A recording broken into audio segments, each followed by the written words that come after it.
Saudara, Polres Lebak memburu penjual ribuan kartu Indonesia Pintar atau KIP tahun 2019 dan 2020 yang dijual ke lapak barang rongsokan di Lebak, Banten. Kasat Reskrim Polres Lebak, Ibtu Andi Kurniadi Eka Setiabudi menyatakan polisi telah memeriksa pemilik lapak barang rongsokan di Jalan Raya Rangkas Bitung, Cipanas, Kabupaten Lebak, Banten yang membeli 30 kardus berisi KIP dengan harga Rp800.000. Menindaklanjuti hal tersebut, Polres Lebak akan memanggil pihak terkait seperti pihak bank, sekolah, serta kementerian terkait, saudara.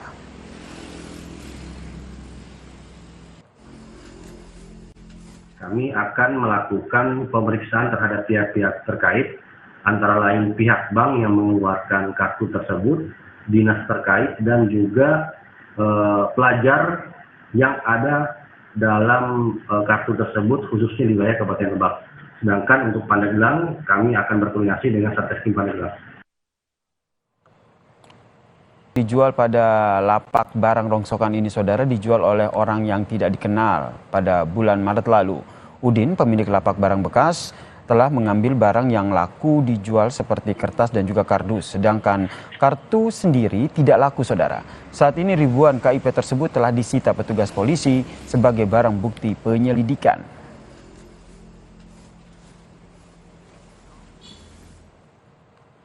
Saudara, Kartu Indonesia Pintar merupakan bagian dari program Indonesia Pintar atau PIP dari pemerintah untuk memberikan bantuan kepada pelajar siswa sekolah dasar hingga tingkat SLTA.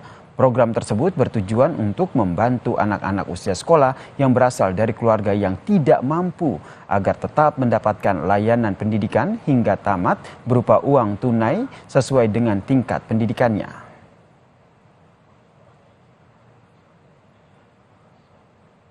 Kita beralih ke informasi